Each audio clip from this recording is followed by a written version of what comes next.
किसी ने क्या खूब कहा है कि शब्दों की ताकत को कभी मत आंकिए, क्योंकि एक हाँ और एक ना जिंदगी बदल सकती है। जय श्री कृष्ण। दंडवत प्रणाम। मैं हूं दर्शनाचार्य सागर मुनि शास्त्री सातारकर। आइए आज एक प्रेरक कथा का हम सब यहां पर श्रवण करते हैं। किसी एक राज्य के अंदर एक राजा रहता था। उस राजा को बहुत सारे स्वप्न दिखाई देते थे और उसे एक शौक था कि वो बहुत सारे ज्योतिषों को बुलाकर अपने स्वप्न का मतलब पूछा करता था कि आज ऐसा ऐसा स्वप्न आया, इसका क्या मतलब है। आज ऐसा स्वप्न आया, इसका क्या मतलब है।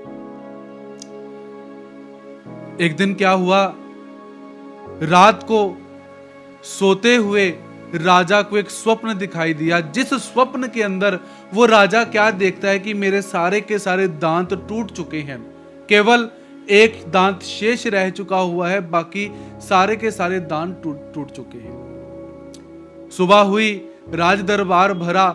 उसने अपने सारे ज्योतिषों को बुलाया कि बताओ इस स्वप्न का मतलब क्या है। कि सारे दांत टूट गए, एक दांत शेष। सभी ज्योतिषों ने कहा कि हम महाराज इस स्वप्न का मतलब नहीं जानते हैं।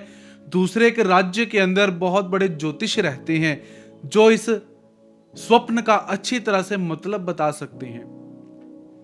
राज आज्ञा हुई, उन ज्योतिष जो थे उनको बुलाया गया, राजसी सम्मान उन्हें प्रदान किया गया, आतिथ्य उनको दिया गया।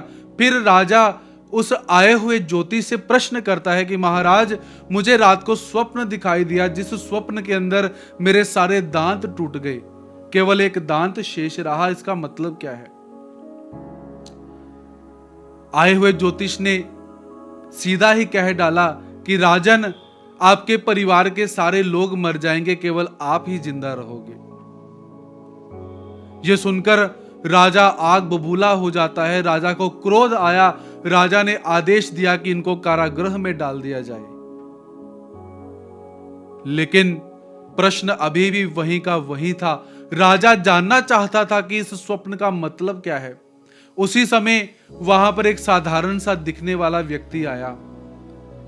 वो भी कुछ ज्योतिष जानता था। लोगों ने कहा कि राजन, ये भी स्वप्न के अर्थ बतला देता है, आप इससे प्रश्न क्यों नहीं करते। राजा ने उस साधारण से दिखने वाले व्यक्ति से प्रश्न किया कि बताओ, मुझे रात को स्वप्न आया, जिस स्वप्न के अंदर मैंने देखा कि मेरे सारे दांत टूट गए, केवल एक दांत शेष रहा, इसका मतलब क्या है।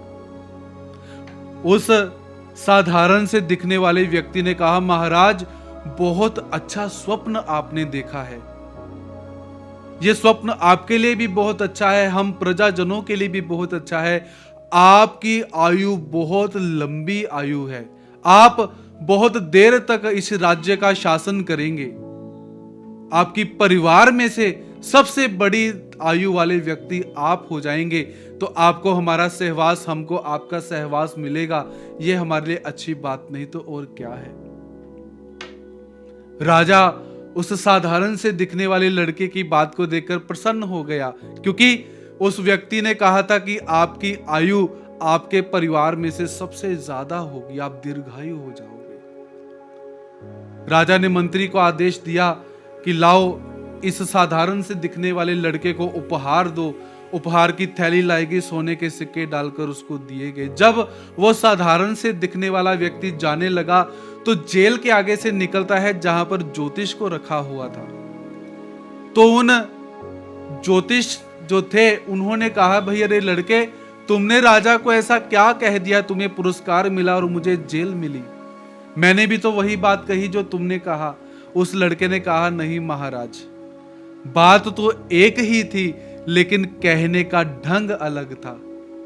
आपने उन्हें नकारात्मक बात कही कि तुम्हारे परिवार के सारे लोग मर जाएंगे, तुम ही जिंदा रहोगे। मैंने कहा कि आप अपने परिवार में से सबसे लंबी उम्र वाले व्यक्ति होगे। कहानी छोटी सी है किंतु प्रेरणादायी है। हम बचपन में बोलना तो सीख जाते हैं, किंतु बोलना क्या है ये सीखने के लिए हमारी जिंदगी कम पड़ जाती है। शब्दों का चयन, सिलेक्शन ऑफ वर्ड्स क्या है, हम उसे भूल जाते हैं।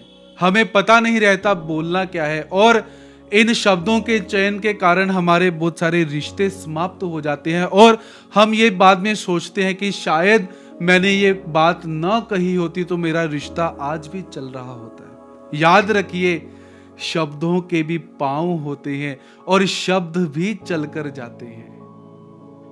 इसीलिए सोच समझकर बोलना चाहिए, और क्या बोलना चाहिए पहले उसको तोलो, फिर जाकर बोलो। ये शिक्षा हमें इस कहानी से मिलती है। व्यर्थ में बोलना, जो मन में आए बोलना घातक सिद्ध हो सकता है, हमारे रिश्ते समाप्त हो सकते हैं। इसीलिए अच्छी तरह से सोच विचार करके, शब्दों का चयन करके, सिलेक्शन करके फिर जाकर हमें बोलना चाहिए। तो आज की प्रेरक कथा हम यहीं पर समाप्त करते हैं। हंसते रहिए, मस्त रहिए और प्रभु का गुणगान करते रहिए। जय श्री कृष्ण। दंडवत प्रणाम।